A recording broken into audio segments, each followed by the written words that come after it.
Einen Deal mit Hamas hat er abgelehnt, um seine Mission zu vollenden. Unter dem Vorwand, die Hamas zu bekämpfen, hat er die Palästinenser bis ins äußerste Zipfel von Gaza gedrängt und gejagt, um sie zu bombardieren. Das Einzige, was ihn stoppen könnte, wäre ein Machtwort seiner engsten Verbündeten. Erst vor wenigen Monaten erließ die israelische Besatzung einen Evakuierungsbefehl für Millionen von eingezäunten und ausgehungerten Menschen zur Umsiedlung nach Rafah und erklärte den Süden des Gazastreifens zu einer sogenannten Sicherheitszone, von wegen Sicherheitszone. Und jetzt, nachdem es diesen vertriebenen palästinensischen Frauen, Kindern, Männern, älteren Menschen und Patienten endlich gelungen war, die apokalyptische Reise von Norden nach Süden lebend zu überstehen und nachdem Israel alles zerstört hatte, was sich im Norden bewegt, haben heute israelische Besatzungstruppen in den frühen Morgenstunden Flugblätter über der Zeltstadt Rafah abgeworfen und forderten die Menschen auf, die östlichen Gebiete von Rafah im Hinblick auf eine Militäroperation sofort zu verlassen. Wo sollen die Menschen hin, frage ich mich. Wo sollen sie hin? Sich in Luft auflösen? Diese Zwangsevakuierung erfolgt nach einer Nacht schwerer israelischer Bombenangriffe auf Rafah, in der 22 Zivilisten gestern Nacht, darunter 8 Kinder, kaltblütig massakriert wurden, unter anderem mit deutschen Waffen, dürfen wir nicht vergessen, mit unseren Steuern und unseren Waffen.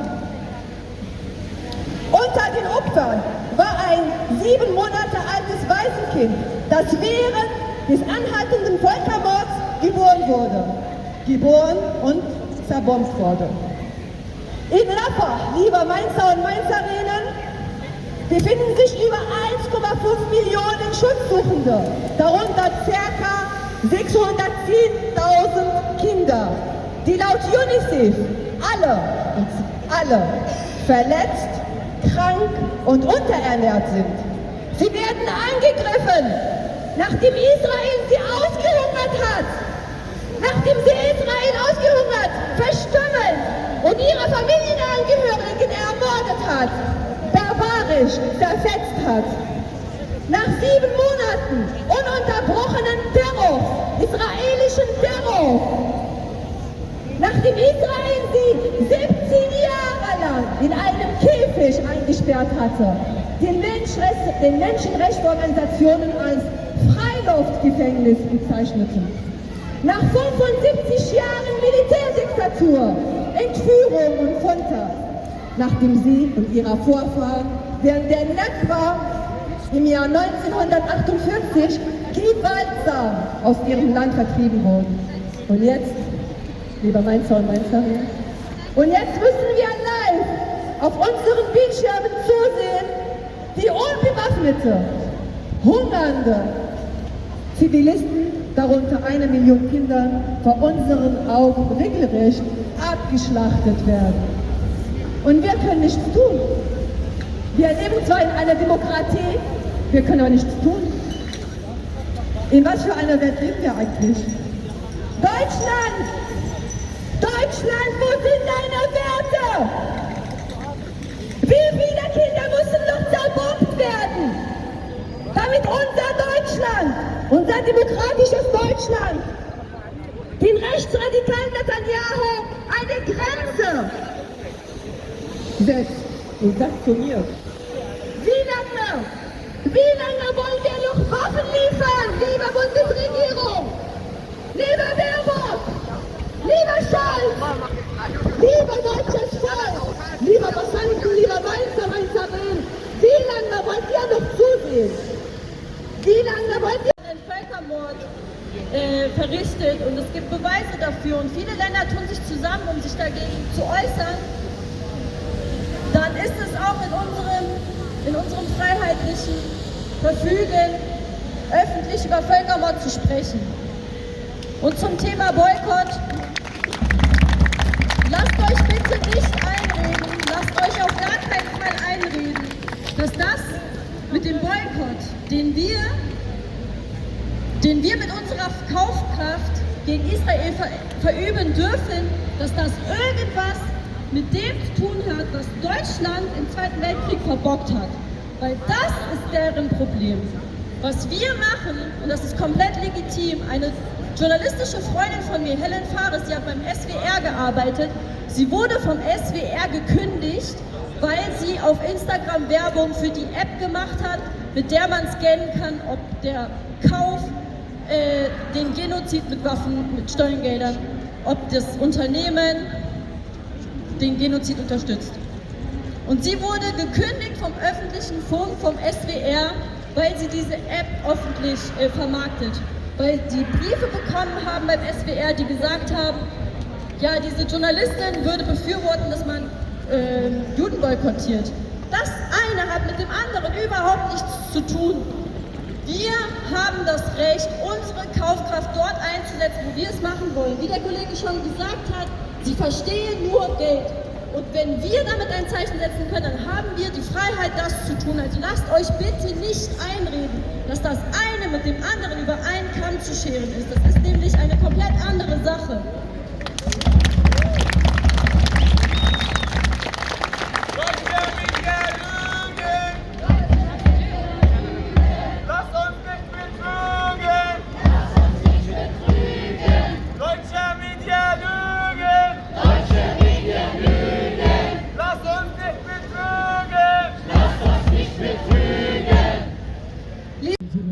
Läuft. Das hat eigentlich die Welt in der jüngsten Geschichte überhaupt nicht gesehen. Und wer da zuschauen kann und einfach zu Hause bleiben kann oder leise sein kann, der hat ehrlich gesagt aus meiner Sicht jegliche Menschlichkeit verloren. Und das kann nicht sein. Das kann nicht sein, dass wir hier in Deutschland für Demokratie stehen. Wir stehen mit dem ersten Artikel unserer Verfassung dafür, dass die Würde des Menschen ist unantastbar, aber die Würde der Palästinenser kümmert uns überhaupt nicht. Und ich muss noch mal eins sagen. Ich bin so wie viele andere hier in Deutschland, wie viele Deutsche mit Migrationshintergrund, haben die deutsche Staatsangehörigkeit eingenommen. Ich habe an unsere Demokratie und an unsere Werte geglaubt. Ich habe daran geglaubt, dass wir hier in Frieden leben und dass wir auch Frieden für alle Menschen wünschen. In den letzten 7 Monaten sind wir auch selber die Augen aufgemacht. Ich war noch nie so enttäuscht wie in den letzten 7 Monaten von unserer Regierung. Und ich glaube, egal mit wem ich rede, mit meinen Arbeitskollegen, mit meinen Freunden, mit meiner Familie, mit allen Menschen, die hier ich kenne, diese Regierung, die Deutschland momentan erlebt, ist die schlechteste Regierung nach innen als auch nach außen. Lassen Sie mich noch mal bitte eins sagen. Unsere deutsche Regierung spricht uns und sagt ständig, dass sie für eine Doppelstaatslösung ist. Ich frage mich einfach, warum diese Worte keine Taten folgen. Warum folgen einfach diese Worte keine Taten? Wer ein bisschen recherchiert, sieht, dass die UNO-Organisation aus 198 Nationen besteht. 153 Nationen haben Palästina schon mal anerkannt.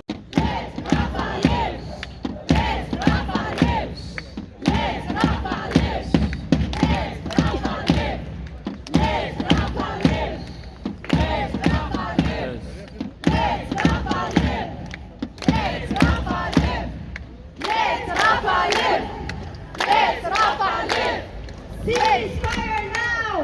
Ceasefire now! Ceasefire now! Ceasefire now! Ceasefire now! Ceasefire now! Ceasefire now! Ceasefire now! Ceasefire now! Ceasefire now! In Deutschland gehen die Lichter auf! Durch unsere Steuern gehen die Menschen drauf! Durch unsere Steuern gehen die Menschen drauf!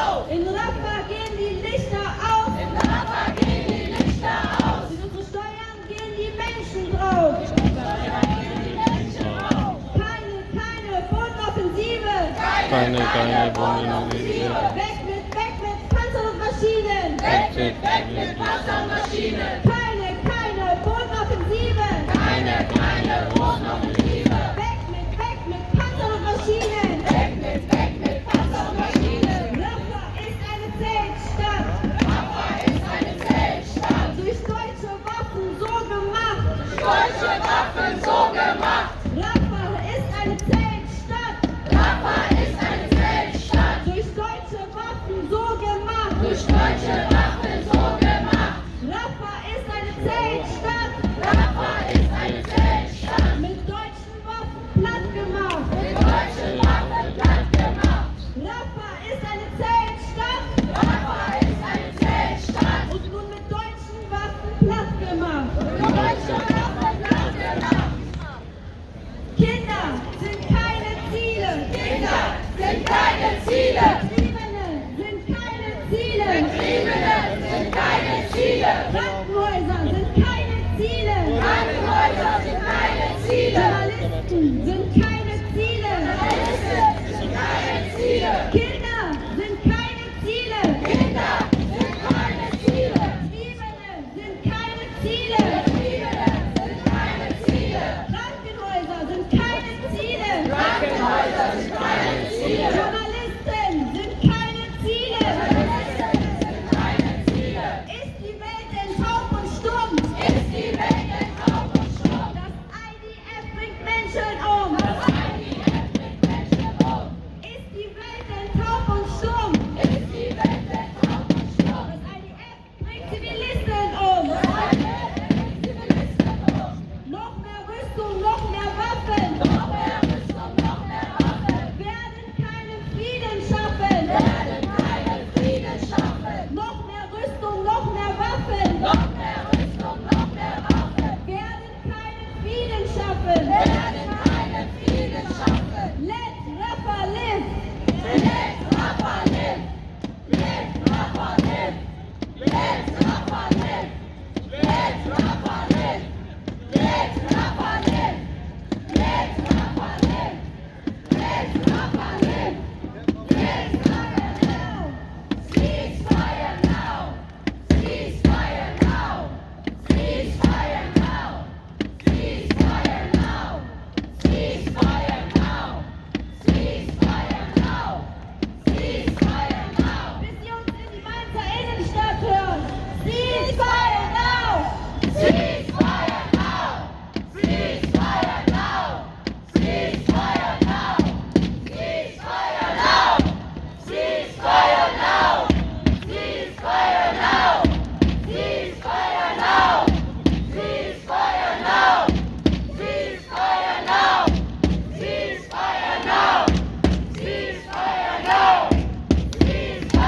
now. Ceasefire now. Ceasefire now. Ceasefire now. Kinder sind keine Ziele! Kinder sind keine Ziele. Betriebene sind keine Ziele! Sind keine Ziele. Krankenhäuser sind keine Ziele! Journalisten sind keine Ziele! Ist die Welt denn taub und stumm? Ist die Welt denn taub und stumm? Das IDF bringt Menschen um! Das IDF bringt Menschen um. Ist die Welt denn taub und stumm? Ist die Welt denn taub und stumm? Das IDF bringt Zivilisten um! Das IDF bringt Zivilisten um. Noch mehr Rüstung, noch mehr Waffen! Noch mehr Rüstung, noch mehr Waffen. Werden keinen Frieden schaffen! Werden keinen Frieden schaffen. Noch mehr Rüstung, noch mehr Waffen! Noch mehr Rüstung, noch mehr Waffen. Werden keinen Frieden schaffen! Werden keinen Frieden schaffen. Wir machen es jetzt so mit Kinder sind keine Ziele und so weiter. Ich sag Kinder, ihr sagt sind keine Ziele. Ja. Ja, genau. Ich sag Kinder. Also, Kinder sind Keine Ziele. Betriebene sind Keine Ziele. Krankenhäuser sind Keine Ziele. Journalisten sind Keine Ziele. Ist die Welt denn taub und stumm? Ist die Welt denn taub und stumm? Das IDF bringt Zivilisten um. Das IDF bringt Zivilisten um. Kinder sind Keine Ziele. Betriebene sind Keine